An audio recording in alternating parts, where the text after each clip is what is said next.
Hi students, in this session I am going to teach you tricks to solve questions from Haloalkanes and Haloarenes chapter. I am not going to reveal how many tricks I am going to teach you now. By the end of this video you are going to learn many tricks. That number you will come to know only by the end of the video. Majorly questions from haloalkanes and haloarenes comes from SN1 and SN2. When students studies SN1 and SN2 reactions from NCERT, they go through the reactions which are given in NCERT and they feel that the revision is completed. But coming to the examination point of view, they gives you application based questions. That time you feel difficulty to solve the application based questions which are not there in NCERT but which is related to the concept. Now I am going to teach you some tricks. By using these tricks you are going to solve those questions easily. Let's see trick number 1. In this trick number 1, I am going to teach you mechanism in short, how an SN1 and SN2 reaction taking place. This is an alkyl halide. First, in alkyl halide, this X minus, this is a halogen. It is a leaving group. It goes out as an X minus. When it goes out as an X minus, carbocation will be formed here, carbon with a positive charge, and it may rearrange also. I am not going to discuss rearrangement here. Okay, it may rearrange also. And nucleophile attacks here. It can attack either front side or a back side because its hybridization is sp2 and it will be having planar geometry like this. So attack and takes place both the sides, front side as well as a back side. If front attack takes place, we get a product like this, and back attack takes place, we get a product like this. If it is a front attack, if you observe, nucleophile is coming exactly on the position of halogen. So this kind of product we call it as retention product. What is this product, students? Retention product.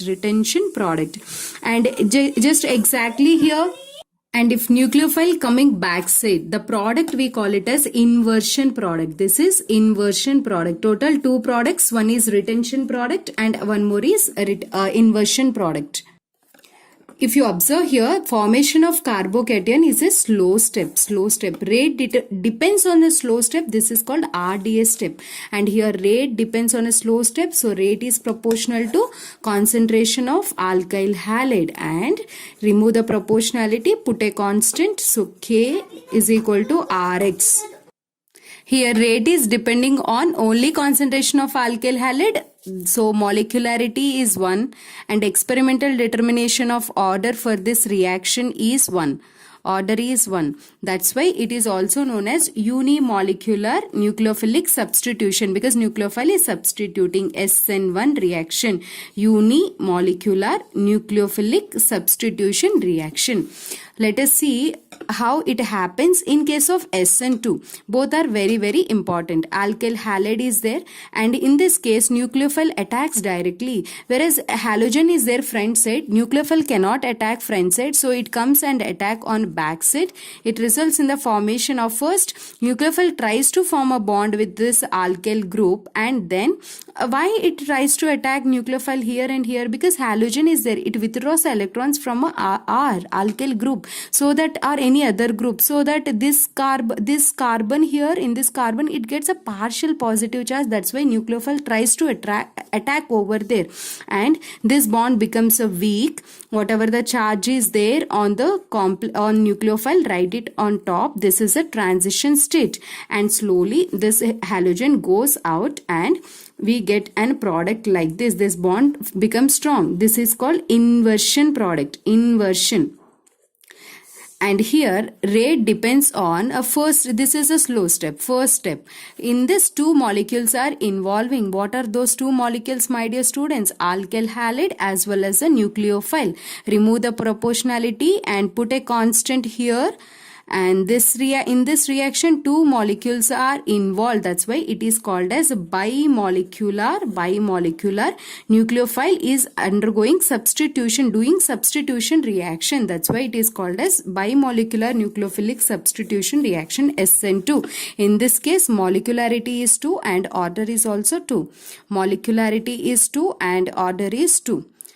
This is as usual which is present in NCERT. In this case we get racemic mixture plus minus mixture if R is an it is having different groups, and this is an inversion product in SN2. This is a common, everyone knows this. Let us see trick number 2.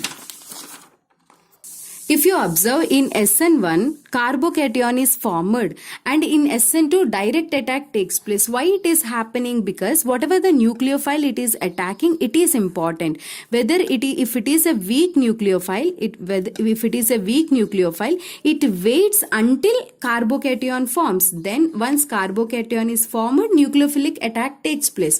But whereas in case of SN2, nucleophile is a strong nucleophile. Direct attack of nucleophile takes place, and then product will be formed. This reaction proceeds through a transition state, and if you observe here, it is passing through a carbocation intermediate, here transition state, fine. And in SN1 it proceeds through a carbocation intermediate, and here transition state. You need to you should understand what are these weak nucleophiles. I am giving you a few examples, like water is a alcohol is a weak nucleophile, and water is a weak nucleophile. Coming to the strong nucleophile, what are the strong nucleophiles? SH minus is a strong nucleophile, CN minus is a strong nucleophile, I minus is a strong nucleophile. These are strong nucleophiles. Let us see trick number 3. What you need, first trick, just we discussed the mechanism. In second trick we discussed which is a weak nucleophile and strong nucleophile. Weak nucleophile favors SN1, strong favors SN2. So by seeing this on a reaction, you should be able to identify whether it is SN1 or SN2. In case of SN1, as I told you, it proceeds through the carbocation, and SN2 it proceeds through the transition state. So more stability is of a carbocation, then reaction moves faster, rate is more. So tertiary carbocation more stable than secondary, than a primary. You need to give the priority when tertiary is there SN1. When compared to secondary and primary, it is more stable. Why? Because tertiary alkyl halide undergoes reaction faster when compared to secondary. And then you know, right, what is tertiary, secondary? Halogen connected to the carbon which is connected to 3 other carbons, it is tertiary. Halogen connected to carbon which is connected to 2 other carbons, secondary. And coming to the transition state, if you observe here, we have a transition state like this, and nucleophile, and here R and leaving group with a negative charge.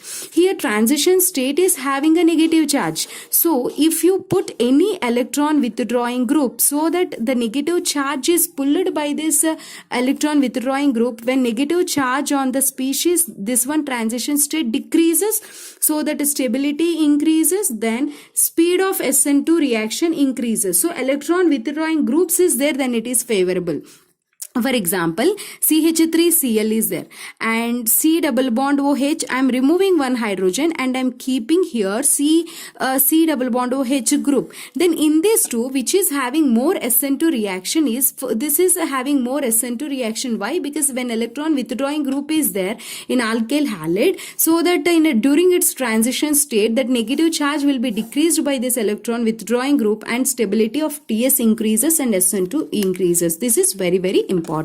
So simple thing, one more point. SN1 case nucleophile likes to attack more crowded side, because more crowded carbocation, tertiary carbocation is more stable, more crowded side. And in SN2 case, nucleophile attacks towards less crowded side. Why less crowded side? When nucleophile is present, it cannot, here halogen is there. If you observe here, halogen is present here, it cannot attack front side, so it comes and attack back side. That is the reason, and less crowded is favored. So more crowded alkyl halide should be tertiary, secondary, then a primary. This is the order of SN1 reactivity. Coming to the SN2 reactivity, primary greater than, secondary greater than, tertiary. This is also very, very important.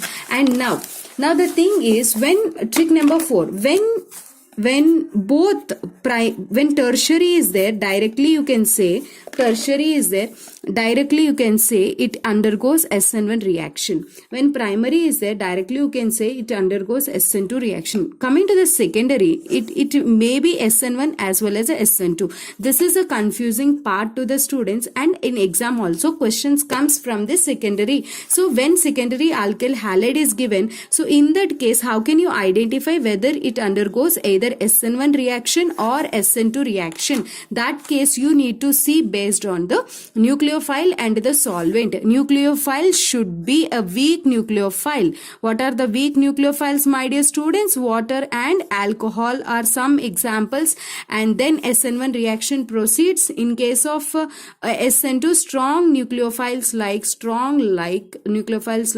SH minus, CN minus and I minus. Secondary with SH minus, definitely it is SN2.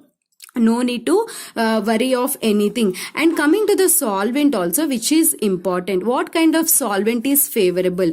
Polar protic solvents favors SN1 reaction. What are polar protic solvents? Solvents which gives H plus ions. Hydroxyl group containing solvents like water, which gives hydroxyl group containing compounds. Water gives H plus, and alcohol also contains OH, which gives H plus, and acids like acetic acid also, which gives H plus. All these are polar protic solvents. When these solvents are present, then directly you can write the product based on SN1. SN1 means intermediate is tertiary carbocation, and inversion as well as retention product form, racemic mixture will be formed, plus minus mixture will be formed if R is a chiral. Clear? And coming to the SN2, what kind of solvent is favored, my dear students? Polar aprotic solvents are favored. What are polar aprotic solvents? Solvents which are polar in nature but not having any kind of H plus signs, it won't donate. Like ether is an example, acetone is an example. Acetone means CH3, C double bond O, CH3. Acetone is an example. And remove that this one, oxygen, put sulfur, you will get dimethyl sulfoxide is an example. Dimethyl formamide is an example. When you see these solvents, then you have to mark it as an SN2. You need to proceed the reaction through SN2 mechanism. Now I am going to teach you trick number 5. In some cases, no need to add, nucleophile, different solvent is different. Both solvent and same substance acts as a solvent as well as a nucleophile. Those reactions we call it as a solvolysis. That process is called as a solvolysis. Fine. And here, if sometimes if on a reaction water is there, then what kind of reactant nucleophile it can be? It is a weak nucleophile and it is also as a solvent, polar protic solvent. So you can mark it as an SN1 reaction. And if acetone is there as a solvent, then you can mark it as an SN2 reaction because it is a polar aprotic solvent. Then you will mark SN2. Here water, SN1, acetone, SN2, there is no confusion. But the problem is when you take an alkyl halide, in that this is a solid. Alkyl halides are solids. They cannot directly react with a nucleophile. Always we need a solvent to dissolve them. These solvents we need to dissolve both nucleophile and alkyl halide. If you dissolve in a solvent, then reaction takes place. So water cannot solve this alkyl halide. It cannot form a hydrogen bonding to major extent. So we need some other solvent to support it. Little bit of acetone we take. So when you see on any reaction, water as well as acetone, don't confuse, that is SN1. Only acetone SN2 reaction. This point I want to make clear. Next, trick number 6. If you see the alkyl halides, I told you tertiary alkyl halide favors SN2, then secondary, then a primary. And this is SN1, right? Sorry. And coming to the primary, alkyl halides favors SN1 because they are less crowded. Then secondary and tertiary, then it is SN2. They favors SN2. But when a primary only, in that case, if beta branching is present, what do you mean by beta? This is an halogen. Next carbon is, this is alpha carbon. Next carbon is beta carbon. Suppose on this carbon, this is an halogen, and here one more group is there. And another condition here, two groups are there on beta carbon. If you observe in this crowding is more and bulkiness is more, and whatever the carbocation it forms, it gets a more stability because of this bulkiness, and it likes to form a carbocation. It wants to relieve from the strain. Simply to say that beta branching, here beta branching is more, beta branching increases, beta branching increases, then SN1 reaction increases, SN1 reaction increases. If beta branching increases, SN2 reaction decreases, because crowding is more, nucleophile cannot attack on this carbon due to more crowding. Clear, my dear students? Now let us see trick number 7. Here I am going to tell you super trick. What is a super trick is when sp carbon is there, this is for SN2, sp carbon is there, sp2 carbon is there, and sp3 carbon is there. In sp carbon, in this sp hybridization, what is the s character here? 1 s orbital, total 2, 1 plus 1 2 into 100. So you get 50%. In the same way, if you do 1 s total 1 plus 2, 3 into 100, here it is 33.3%, and in this case 1s by total 3 p's and 1s 4 into 100, this is 25%. S character is more in sp. When more is the s character increases, then minus I power is more, minus I power is more, minus I power is more. I already told you on transition state, if any electron withdrawing group, minus I group is there, then so that negative charge decreases and stability increases, stability of TS increases. When stability of transition state increases, SN2 reaction will be faster, SN2 reaction will be faster. For example, you can see here any carbon with a condition like this, sp2 hybridized carbon is there, and same way sp3 is given in your examination, then USP is given, then which one undergoes SN2 faster? SN2 faster. This undergoes SN2 faster because of minus I effect. Let us see trick number 8.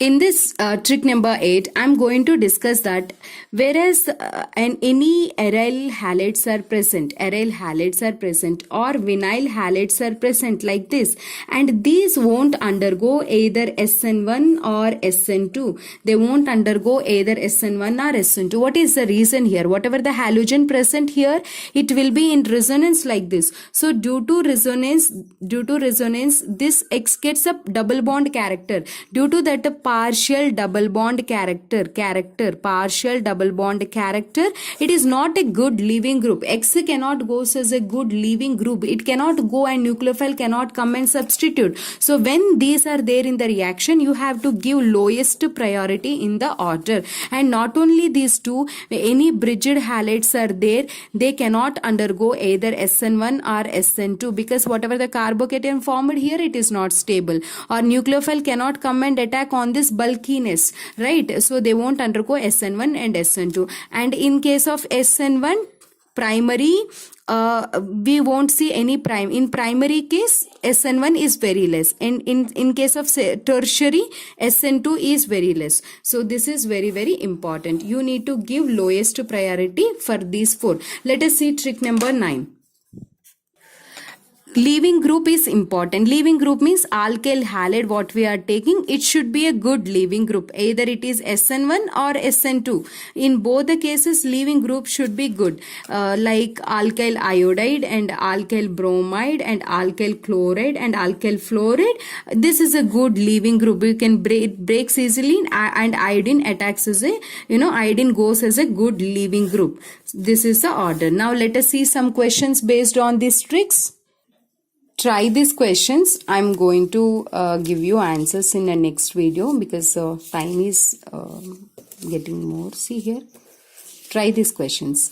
My name is Komali. I'm your chemistry mentor. If you feel this video is useful for you, please hit on like. I thank you so much for watching. Total how many tricks we discussed, students? Here 9 tricks we discussed.